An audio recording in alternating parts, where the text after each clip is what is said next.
Apart from the whole school, factory, brewery debacle, which was kind of my fault, I've hired you to develop in the county of Luther Fields, a small commuter town south of the city. You know what to do, just a few small differences this time. You now have 2 times as many build slots.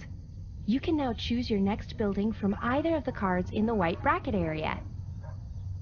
Oh, the excitement! Us government employees need to appreciate the little things. I've also thrown some new buildings into the mix. This is a green. Yes, the card is yellow, get used to it. It's one of my favorite entry-level cards. It lets you choose a tile around it to give +1 to. Super useful!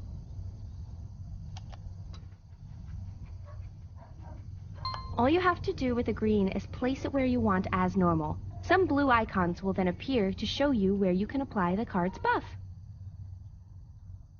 Just select where you want to apply the buff. Easy! If you decide to cancel the placement after you have clicked, you can do so by clicking the X icon that appears over the chosen build position. If you ever get confused about what a card does, you can right-click on any card at any time in the game to have a closer look and find out more about what it does. You need to develop the land without running out of lives. This bar here shows you how close you are from completion. It will fill with blueness as you clear columns. One more thing. The column target is now set at 3. Nothing you can't handle, right? Good. I'm going back to City Hall. I've got so much paperwork to do with the coming election. Catch you later!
Did you hear the news?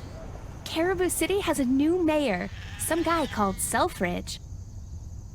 Can't wait to meet him. But welcome to Grapefruit District. As you can see, there's not much going on here. So it's a perfect site for redevelopment.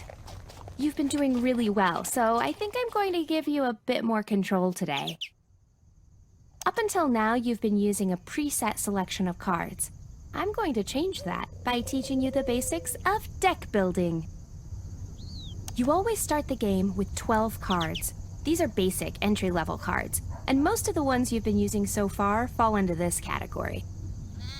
You can tell a card's level by the colored triangle in the top right. This gray-pink color represents a basic level card. Remember, you can always click on a card at any time to find more details about it, including its level. There are some other numbers here too. Let's start with the one in orange. This number is the card's expenditure cost. When you play this card, the number here gets added to this bar in the top right.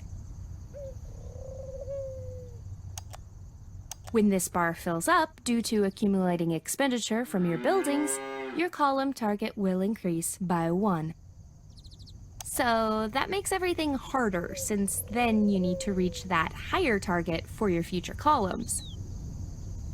In other words, high expenditure costs are something you want to avoid, as it will make your column target increase faster. But seeing as almost every building has an associated expenditure cost, it's inevitable your target will increase eventually. This other number in yellow here is a bit more positive. This is the card's economy point contribution. In a similar fashion, this number gets added to the yellow bar in the top right. I'll show you what happens when the economy bar fills. Let's place some buildings that are good for our economy.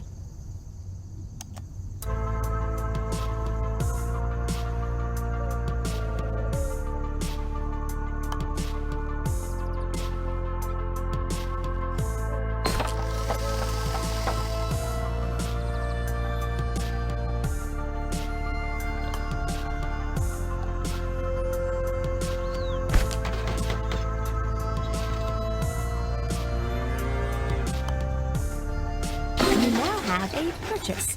You get one every time the yellow bar fills to its maximum. We can spend this on a new card to add to our deck. Look, a new button.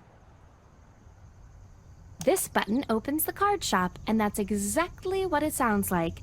You'll get a choice of 4 random cards to add to your deck.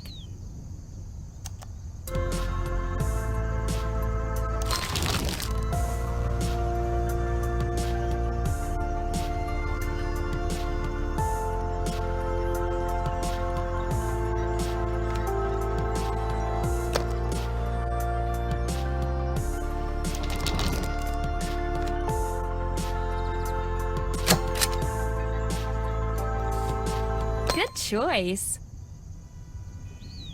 That should keep you going for a little while.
Another area complete.